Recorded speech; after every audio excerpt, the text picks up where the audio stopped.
사랑하는 성도 여러분, 오늘 우리는 함께 창세기 50장 14절에서 21절까지 용서받지 못한 자들이라는 주제로 함께 말씀 나누고자 합니다. 여러분, 오늘 본문 말씀은 이 12형제의 아버지인 야곱이 죽고 나서 야곱이 죽은 이후에 야곱의 장례를 치르고 요셉과 요셉의 형제들 사이에 벌어진 어떤 일들을 다루고 있습니다. 어떤 일이 벌어졌을까요? 우리 15절 말씀, 본문 15절 말씀 띄워주시고 함께 읽어보겠습니다. 요셉의 형제들이 그들의 아버지가 죽었음을 보고 말하되 요셉이 혹시 우리를 미워하여 우리가 그에게 행한 모든 악을 다 갚지나 아니할까 하고. 아멘. 여러분, 지금 여기에 나와 있는 말들은 요셉의 형제들이 요셉에 대해서 느끼고 있는 감정을 표현하고 있어요. 여러분, 이 감정을 우리의 말로 표현한다면 어떤 감정일 것 같습니까? 아마도 한 가지로 표현한다면 두려움일 겁니다. 지금 요셉의 형제들은요, 두려움에 떨고 있어요. 누구를 두려워하고 있어요? 요셉을 두려워하고 있어요. 여러분, 왜 두려워하고 있죠? 요셉이 대체 뭘 했다고 두려워하고 있는 거죠? 이들은, 지금 이 요셉의 형제들은 도둑이 재발저리듯이 자기들이 잘못한 게 있으니 두려움에 빠져 있는 겁니다. 자기들이 요셉에게 행한 악한 일들이 있으니 그것들이 생각나니 이들이 지금 두려움에 빠져 있는 겁니다. 그렇다면 여러분, 이 형제들이 요셉에게 행한 일이 뭐죠? 기억나시나요? 여러분, 이 요셉의 형제들이 요셉에게 행한 일은 요셉이 어렸을 적에 요셉을 애굽의 종으로 팔아버렸던 겁니다. 아니, 여러분, 이 동생이잖아요. 형도 아니고 동생이잖아요. 거의 막내에 이르는 동생인데요. 이 동생이 아무리 미워도 그렇지 어떻게 애굽의 종으로 물건처럼 그렇게 팔아버릴 수 있단 말입니까? 그런데 그럼에도 불구하고 여러분, 우리는 잘 알고 있어요. 종으로 판 것이 오히려 다행이었다는 걸 말입니다. 원래 형제들은 이 요셉을 종으로 팔려 했던 게 아니었어요. 요셉을 어떻게 하려고 했었죠? 원래는 죽이려고 했습니다. 원래는 이 동생을 너무 미워함으로 말미암아 죽이려고 했었어요. 그래서 이 동생을 깊은 물도 없는 굴에다가, 구덩이에다가 던져 넣고 그들을 죽이려 하고 있었다라는 거예요. 그러면 여러분, 이게 끝일까요? 아니에요. 그 당시의 창세기의 말씀의 정황을 살펴보면 소름 돋는 장면이 말씀 가운데 기록되어지고 있는데, 그게 무엇이냐면 이 형제들이 요셉을 죽이기 위해서 물도 없는 깊은 구덩이에다가 요셉을 던져 넣었죠. 그리고 나서 뭘 했는지 아십니까? 그리고 나서 그 구덩이 옆에서 형제들이 식사를 했다라고 이야기해요. 형제들이 밥을 먹은 거예요. 어떤 상황에서요? 동생을 죽이기 위해서 구덩이에 던져 넣은 상황에서 그 밑에서는 지금 동생이 요셉이 형들에게 살려달라고 악을 쓰고 눈물을 흘리고 외치고 있는, 부르짖고 있는 그런 상황에서 형제들이 뭘 했다고요? 밥을 먹고 있었다고요. 제가 이 장면을 한번 상상해 봤더니 이런 장면들이 조금 떠오르는 것 같아요. 예를 들어서 우리 이 로마 시대 때의 그런 일들이 있지 않습니까? 예수님을 믿는다라는 이유만으로, 믿음의 이유만으로 이 콜로세움에 사자굴에 던져지는 거예요. 거기에 사자를 풀어놓고 이 그리스도인들을 물어 죽이게 하는 거죠. 그리스도인들을 사자의 밥으로 던져주는 거예요. 그 가운데에서 그것을 목격하고 구경하던 로마인들은 뭘 하고 있었죠? 거기에서 간식을 먹고 포도주를 마시고 술을 마시며 그들이 하하호호 웃으며 그 장면들을 바라보고 있었다고요. 마치 지금 이 형제들이 요셉을 구덩이에 던져놓고 했던 행위들이 이와 같은 행위처럼 저에게 느껴지더라는 겁니다. 여러분, 오랜 시간이 지나서 형제들이 이제 요셉을 만나게 되었어요. 죽은 줄만 알았던 요셉이 살아서 돌아오게 된 거예요. 그뿐만 아니라 이 애굽의 1인지하 만인지상의 위치가 되어서 총리의 자리에 앉아서 돌아오게 되는 거예요. 이 살아 돌아온 요셉을 만난 형제들의 마음이 어땠을까요? 물론 마음 한편에는 반가운 마음도 있었을 거예요. 그러나 이 반가운 마음보다도 더욱 지배적으로 그들의 마음을 찾아오고 있는 감정은 아마도 두려움이었을 겁니다.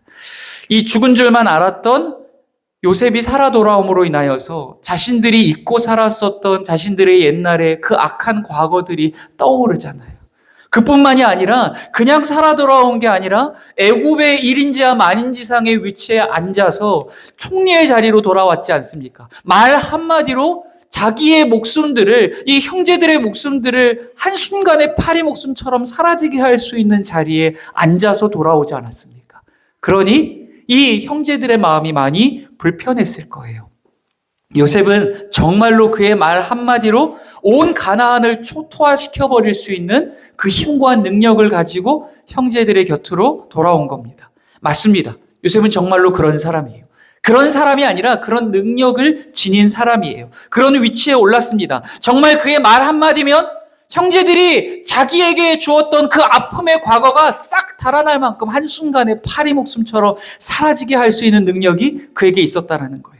그럼에도 불구하고 요셉이 자기를 찾아온, 어려운 시절에 자기를 찾아온 형제들에게 어떻게 반응했죠? 우리 창세기 45장 4절에서 5절 띄워주시고요. 우리 함께 4절 5절 말씀 함께 읽겠습니다. 요셉이 형들에게 이르되 내게로 가까이 오소서. 그들이 가까이 가니 이르되 나는 당신들의 아우 요셉이니 당신들이 애굽의 판자라. 당신들이 나를 이곳에 팔았다고 해서 근심하지 마소서. 한탄하지 마소서. 하나님이 생명을 구원하시려고 나를 당신들보다 먼저 보내셨나이다. 아멘. 요셉은 분명히 힘이 있었습니다. 그리고 과거의 아픔들을 기억하고 있었어요. 그럼에도 불구하고 형제들에게 안갚음하지 않습니다. 보복하지 않습니다. 원수 갚지 않습니다. 어떻게 이럴 수 있죠? 대체 여러분 이런 일이 가능은 한 겁니까? 여러분 요새 보면은 제가 누구라고 말씀드리면 좀 신뢰가 될 수 있을 것 같아서 연예인들 중에 학폭 미투로 해서 계속해서 이 뉴스들이 터져 나오고 있습니다. 누가 예전에 일진으로 이 힘없는 친구들을 괴롭히고 계속해서 못 살게 구는 일들을 감당했다가 나중에 그 과거가 드러나게 된 거예요. 아이돌이나 배우들 중에 과거에 친구를 때리고 괴롭히던 일진이었던 사람들이 있었던 거예요. 그런데 학창시절에 괴롭힘을 당했던 친구들 중에 이 자신을 괴롭혔던 일진 학생이 아이돌이 되고 배우가 되어서 이 텔레비전에 나와서, TV에 나와서 막 귀여운 척, 막 이렇게 하고 착한 척 하고 막 이런 모습을 보니까 옛날에 과거에 당했었던 아픔들, 그 트라우마들이 다시금 떠오르며 상처를 곱씹게 되니 괴로운 마음으로 그것을 더 이상 지켜볼 수 없는 거예요. 그래서 참을 수 없는 분노를 느끼면서 SNS와 매체에 그것들을 터뜨리는 거예요. 이것을 미투라고 합니다. 나는 지금까지도 그날의 아픔과 수치로 인해서 고난과 고통 속에 날마다 지옥과 같은 삶을 살아오고 있는데 어떻게 가해자가 저렇게 행복하게 살아갈 수 있냐는 거예요. 어떻게 가해자들이 저렇게 아무 일도 없었다는 듯이 사람들 앞에 나와서 착한 척하며 그렇게 살아갈 수 있느냐는 거예요. TV에서 가증스럽게 착한 척 연기하고 선한 척 연기하고 귀여운 척 연기하며 살아가는 그들의 모습을 바라볼 때 마음 가운데 참을 수 없는 분노가 들끓음을 느낀다는 겁니다. 여러분 이런 게 일반적인 인간의 심리 아니겠습니까? 적어도 내가 당한 만큼은 갚아주고 싶은 마음이 드는 것이 인간의 본연의 성품이 아니냐는 겁니다. 그럼에도 불구하고 여러분 요셉이 뭐라고 이야기했다고요? 당신들이 나를 이곳에 팔았다라고 해서 근심하지 마소서, 걱정하지 마소서, 한탄하지 마소서. 당신들이 한 것이 아니라 하나님이 당신들을 구원하기 위해 나를 이곳에 보내셨습니다. 라고 이야기를 했어요. 이 모든 일들이 하나님의 인도하심이었다라는 거예요. 이 모든 것이 나로 하여금 당신들, 원수와 같은 당신들, 나를 죽이려 했었고 애굽의 종으로 팔아버렸던 원수와 같은 당신들을 구원하기 위해 나를 이곳에 보낸 하나님의 인도하심이었고 하나님의 계획이었고 하나님의 섭리였다라는 거예요. 여러분, 아니 어떻게 사람이 이렇게 할 수 있을까요? 우리가 만약 요셉과 같은 일을 겪었을 때 그리고 형제들이 요셉 앞에 마치 그 주인 앞에 엎드린 종들처럼 엎드려 있는 상황을 마주하게 된다면 여러분, 우리도 이렇게 할 수 있을까요? 그들의 잘못과 그들의 과오와 그들의 이 아픈 상처들을 다시금 기억함으로 보복하고 안갚음하고 원수 갚고자 하는 마음들이 우리 가운데 떠오르지 않겠습니까? 저도 그랬을 것 같아요. 만약 제 형제들이 저를 죽이려 하고 원수로 팔아버린 이후에 내게 어렵다라고 해서 앞에 이렇게 무릎 꿇고 엎드려 있는 상황이 내 앞에 펼쳐진다면 그냥 쉽게 넘어갈 수 없을 것 같아요. 그냥 다 이해한다고, 하나님의 은혜였다고, 모든 것이 하나님의 계획이었다라고 말하는 것 쉬운 일이 아닌 것 같아요. 여러분, 그렇다면 요셉의 이 말들이 요셉이 오랜만에 형제들을 만나서 그냥 기분 좋아서 순간적인 감정으로 던진 말일까요? 여러분, 아닙니다. 그렇지 않다라는 거예요. 요셉은 이 모든 일들이 하나님께서 행하신 일들이라는 사실을 단 한 번 처음 만났을 때에만 던지는 것이 아닙니다.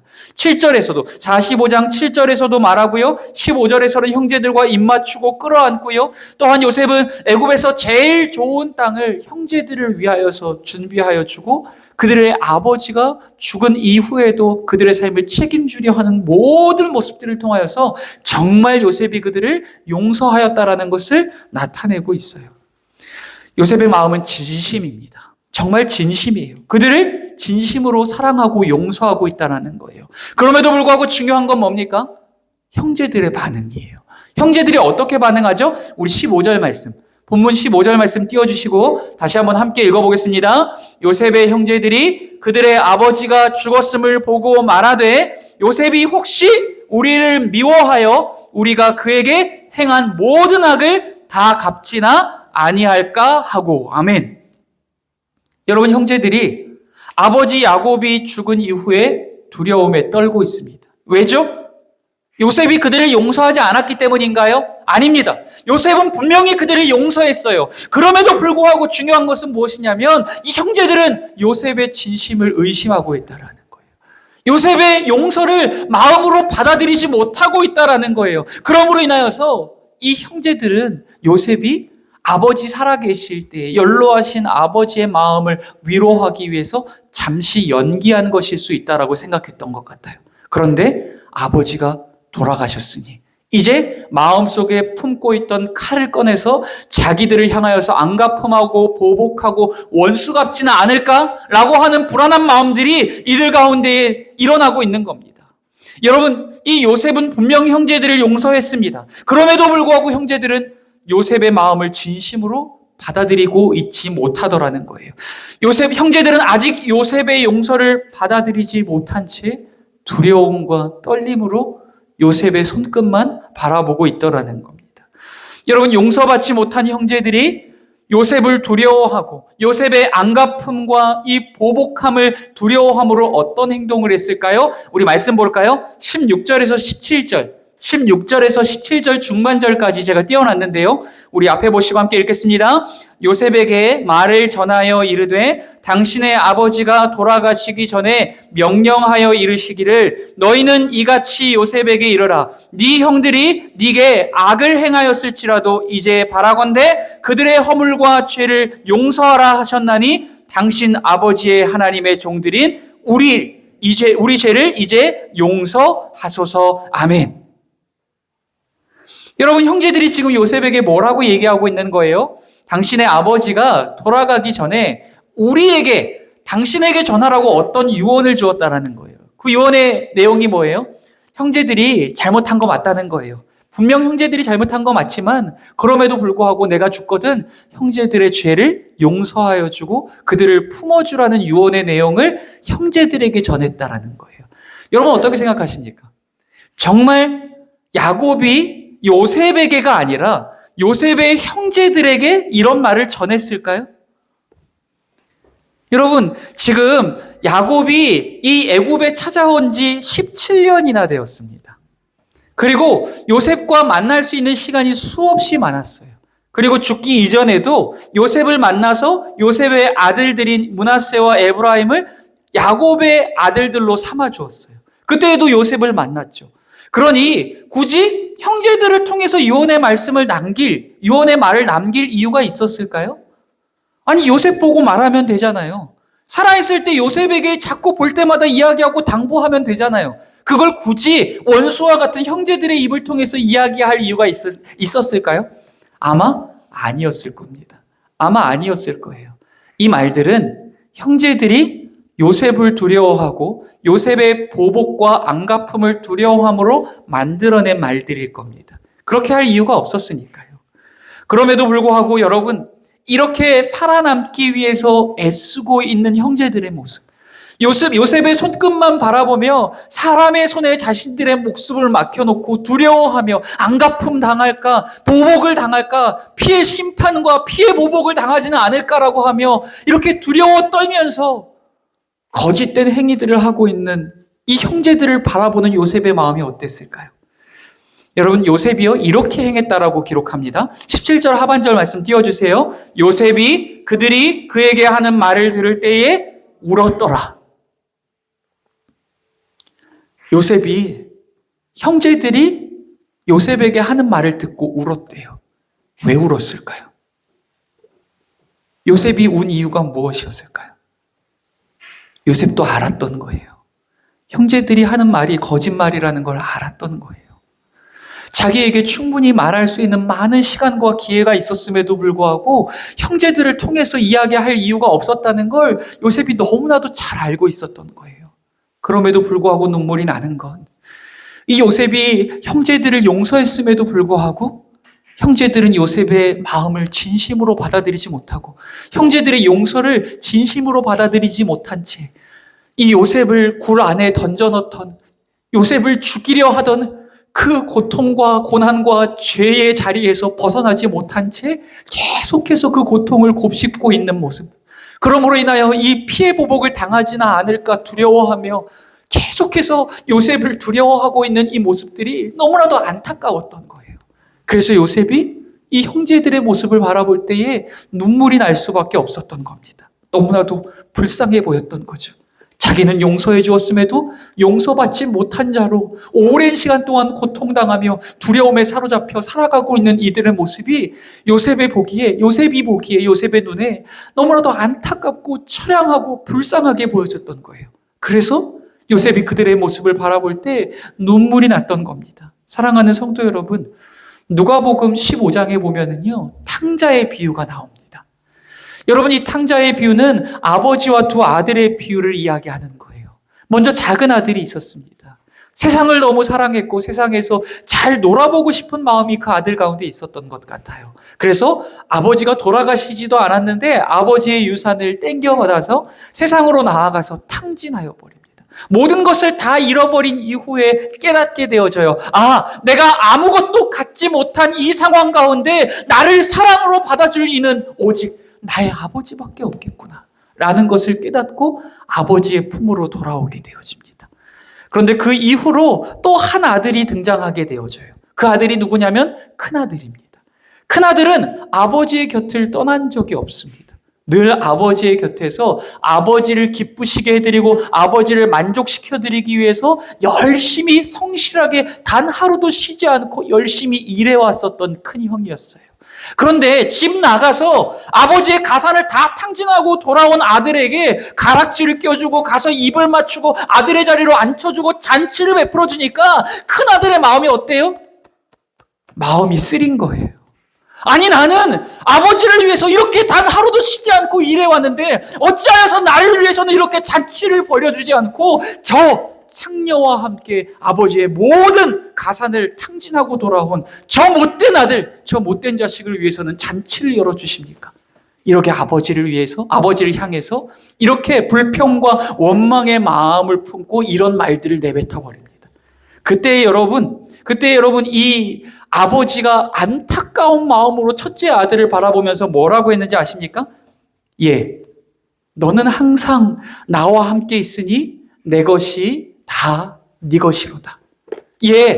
너는 항상 나와 함께 있으니 이미 내가 나의 모든 것들을 너에게 주었다라고 이야기하는 거예요.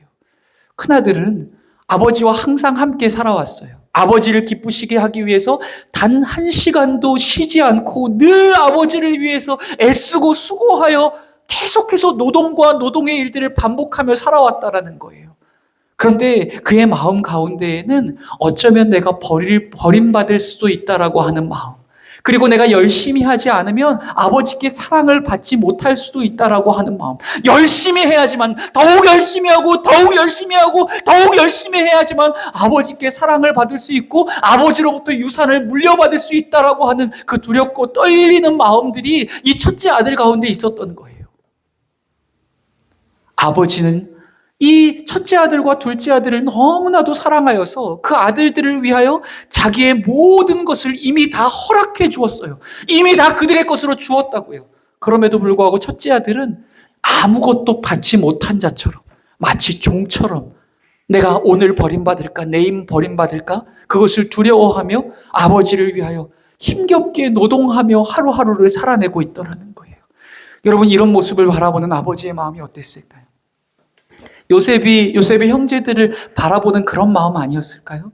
용서해 주었음에도 용서받지 못한 자처럼, 이미 아버지의 모든 것을 허락하여 주었음에도 그것을 받아 누리지 못하며 아버지의 사랑을 의심하며 버림받을까 두려워하며 하루하루 열심히 더 사랑받고 더 많은 것을 얻어내기 위해서 애쓰는 이 큰아들의 모습. 여러분, 탕자의 이야기에서 많은 사람들이 아버지를 버리고 집을 나갔었던 둘째 아들만 탕자라고 생각하지만 사실은 여러분, 이 이야기에서 진짜 탕자는 누구일까요? 첫째 아들이었던 거예요. 나중에라도 아버지의 사랑을 깨닫고 아버지의 품에 돌아온 둘째 아들이 아니라 처음부터 아버지와 늘 함께 있었으나 아버지의 사랑을 마음으로 받아들이지 못하고 아버지가 베푼 은혜를 누리지 못하며 늘 의심하며 종처럼 두려움에 떨며 살아가던 그 첫째 아들이야말로 진짜 탕자였던 겁니다. 여러분, 오늘 말씀 가운데 등장하는 형제들의 모습이 그러하더라는 거예요. 요셉은 하나님의 놀라우신 사랑과 은혜로 그들의 실수와 과오를 이미 덮어버렸고 그들을 용서해 주었습니다. 진심이었어요. 그럼에도 불구하고 형제들은 그 용서를 마음으로 받아들이지 못해요. 이 요셉의 사랑과 진심을 마음으로 받아들이지 못해요. 그래서 마치 용서받지 못한 자처럼 날마다 마음 졸이며 아버지 돌아가시면 어떡하지? 우리 아버지 돌아가시면 어떡하지? 아버지 돌아가시면 우리도 죽는 거야.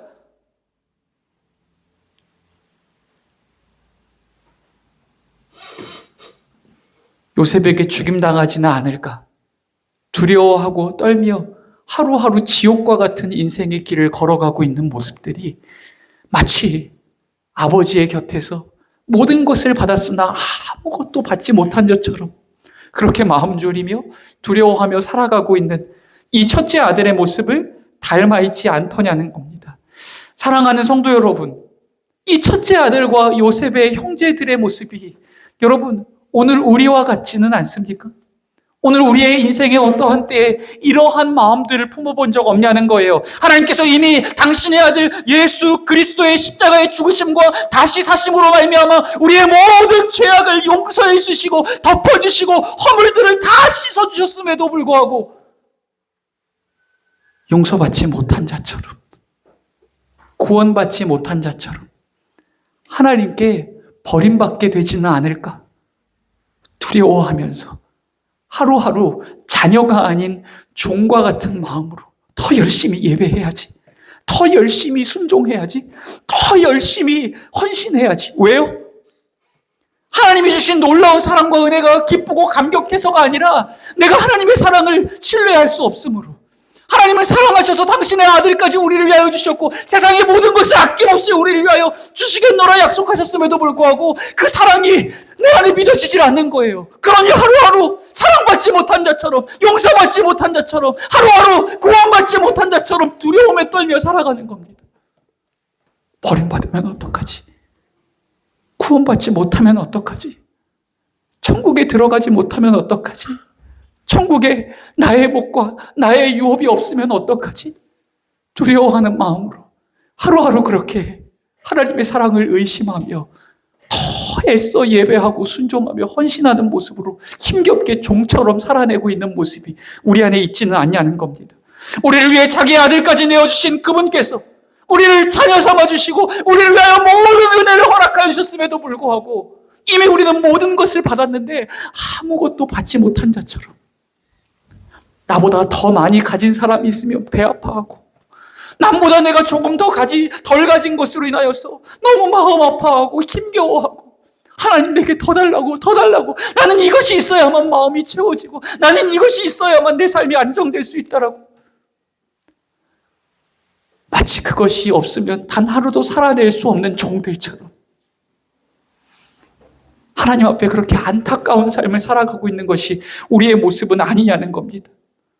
그렇게 열심히 예배하고 그렇게 열심히 순종하고 그렇게 열심히 헌신하였지만 하나님 대체 왜 나를 바라봐 주시지 않습니까? 왜 저렇게 대충 예배드리는 사람보다 나에게 더 큰 은혜를 주시지 않습니까? 왜 저렇게 순종도 안 하고 헌신도 안 하는 사람들보다 왜 더 내게 많은 은혜를 주시지 않습니까? 큰아들처럼 불평하고 원망하며 하나님의 사랑을 의심하며 그렇게 살아가고 있는 것이 오늘 우리의 모습은 아니더냐는 겁니다. 사랑하는 성도 여러분, 어쩌면 용서받지 못한 형제들을 바라보던 이 요셉의 눈물이 이 아버지와 늘 함께 살아왔음에도 불구하고 그 사랑을 누리지 못하는 이 첫째 아들을 바라보는 그 아버지의 마음이 어쩌면 용서받지 못한 자처럼 모든 것을 주셨음에도 아무것도 받지 못한 자처럼 살아가고 있는 우리를 향한 하나님의 눈물이고 하나님의 안타까움의 마음이 아니겠습니까? 사랑하는 성도 여러분, 기억하십시오. 이렇게 버림받을까 두려워하며 더 많은 것을 얻어내기 위해 몸부림치며 살아가는 우리를 위해 안타깝게 눈물로 바라보시며 주님께서 분명히 이렇게 말씀하십니다. 뭐라고요? 두려워하지 말라. 내가 너와 함께함이니라. 놀라지 말라. 내가 너의 하나님이 됨이라. 네가 어디로 가든지 내가 너와 함께하리라. 내가 너를 눈동자와 같이 지키리라. 내 아들의 피값으로 너를 구속하였고 내가 너를 자녀 삼아 주었노라. 내가 너를 고아와 같이 버려두지 아니하고 내가 세상 끝날까지 너희와 항상 함께하리라. 여러분 아멘이십니까? 여러분 아멘이십니까? 하나님이 이 놀라운 사랑으로 여러분을 오늘도 동일한 사랑으로 사랑하고 계시고 그 사랑의 눈길로 여러분을 주목하여 바라보고 계시고 우리의 고난과 고통으로 가득 찬 인생의 여정 가운데 하나님 함께하고 계시다는 사실을 여러분 정말 믿으십니까? 여러분 이것을 신뢰하고 이 사랑과 은혜를 누리며 살아갈 수 있는 저와 여러분 될 수 있기를 주의 이름으로 축복합니다. 사랑하는 성도 여러분, 하나님께서 우리에게 주신 사죄의 은총과 자녀 삼아주심의 은혜를 믿음으로 받아들이고 이제는 용서받은 자답게 두려움으로가 아니라 기쁨과 감사와 감격으로 하나님 한 번만 예배하고 순종하며 헌신의 길을 끝까지 걸어낼 수 있는 오늘 저와 여러분이 될 수 있기를 주의 이름으로 축복합니다. 우리 함께 기도하고 찬양하며 기도하는 시간 가질 수 있도록 하겠습니다. 기도하겠습니다. 사랑과 은혜가 많으신 하나님